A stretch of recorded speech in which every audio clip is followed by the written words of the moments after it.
मैयत को यूं रखो, मैयत का सर यहाँ पे करो, मैयत का सर वहाँ पे करो। आपकी पहचान ख़त्म हो जाती है। रबर आपके ऊपर तंग हो जाती है, आपकी पसलियाँ एक दूसरे में मिल जाती हैं। अस्सलाम वालेकुम। कहते हैं ਜਾਂਦੀ वार डरोना बने हो ते हाथ नहीं लांदे डरदे, जिन्ना खातिर तू पाप कमाए किथे नहीं तेरे कर दे। जब इंसान फोत हो जाता है ना, तो सबसे पहले उससे उसका नाम छीन लिया जाता है। हर बंदा कहता है जी मैयत कहाँ रखनी है, मैयत कहाँ पड़ी है। पंखे लगाए जाते हैं, बर्फ़ रखी जाती है और कहते हैं जी मुर्दे को गर्मी में नहीं रखते हैं। आपका नाम ख़त्म हो जाता है। और ज़िंदगी में आपके दोस्त जो आपको भट्ट साहब, मलिक साहब, शेख साहब, पता नहीं किन किन प्यारे प्यारे नामों से बुलाते हैं, वो नाम आपका ख़त्म हो जाता है। कब्र के किनारे रखा जाता है और फिर कहा जाता है कि मैयत करीब लेके आओ, मैयत को यूं रखो, मैयत का सर यहाँ पे करो, मैयत का सर वहाँ पे करो। आपकी पहचान ख़त्म हो जाती है। फिर वही 3 सवाल, मन रब्बू का, मा दीनू का, मा कुंता तक़ूलु फ़ी हाज़िहि रजुल। 3 सवाल पूछे जाते हैं और उसके बाद फ़ैसला किया जाता है। फिर कब्र आपके ऊपर तंग हो जाती है, आपकी पसलियाँ एक दूसरे में मिल जाती हैं। तो ज़िंदगी में आप बहुत सारे ऐसे काम करते हैं अपनी औलाद के लिए, अपने बहन भाइयों के लिए, अपनी फैमिली के लिए, जो कि कब्र में आपके काम नहीं आते हैं।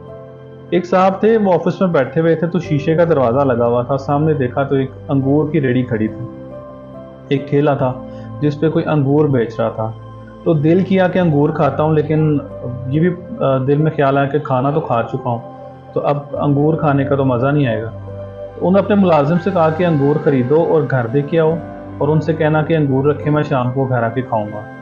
मुलाजिम ने अंगूर ख़रीदे, घर गया, अंगूर घर पे दे के आया। जब रात को वो बंदा अपने घर पहुँचा ना, तो जाकर उसने पूछा कि भई वो मैंने अंगूर भेजे थे खाने के लिए, वो कहाँ हैं? तो बीवी ने कहा वो तो हम लोगों ने खा लिए हैं, बच्चों ने खा लिए हैं, तो अंगूर तो ख़त्म हो गए। तो उसने कहा चलो थोड़े बहुत होंगे वो ले आओ। तो बीवी ने कहा नहीं, वो तो बिल्कुल ख़त्म हो चुके हैं। अब वो आदमी बड़ा परेशान हुआ। उसने परेशानी के आलम में एक दोस्त को फ़ोन किया। उसने कहा कि मुझे 2 कनाल ज़मीन चाहिए। उसने कहा ठीक है जी, आपको सुबह ज़मीन हम दिखा देंगे, आप पसंद कर लीजिएगा। उसने कहा कल नहीं, अभी के अभी चाहिए मुझे। एक और फ़ोन किया दोस्त को। उसने कहा जी मुझे एक नक्शा चाहिए। तो दोस्त ने कहा ठीक है, आप कल बताइएगा, जगह की पैमाइश दीजिएगा तो सुबह नक्शा बन जाएगा। उसने कहा नहीं, मैं फ़ीस तुम्हें डबल दूँगा, लेकिन नक्शा मुझे अभी के अभी चाहिए। एक फ़ोन किया किसी बिल्डर को कि जी एक बिल्डिंग बनानी है 2 कनाल में। उसने कहा ठीक है, आप मुझे नक्शा दे दें, मैं आपको उसकी जो पेमेंट बनती है बता दूँगा। उसने कहा नहीं, अभी के अभी।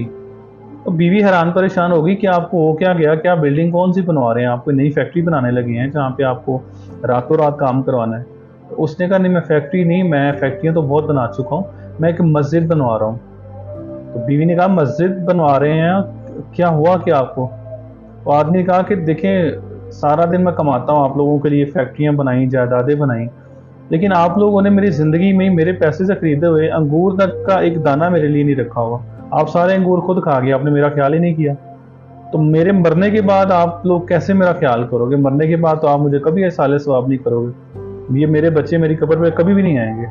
तो क्यों ना मैं खुद एक मस्जिद बनवा के जाऊँ दुनिया में, ताकि मेरे मरने के बाद भी मुझे, क्योंकि ये सदका जारी है, तो मुझे सवाब मिलता रहेगा और चलें कब्र में शायद कोई नेकी मेरे काम आ जाए।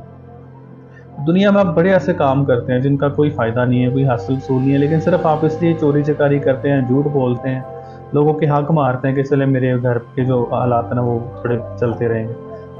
तो अपने घर वालों के लिए इतनी तको-तो करने की ज़रूरत नहीं है। हक़ और सच का जो साथ देते हैं ना, वो बंदे इंशाअल्लाह दुनिया में भी कामयाब हैं और आखिरत में भी कामयाब हैं।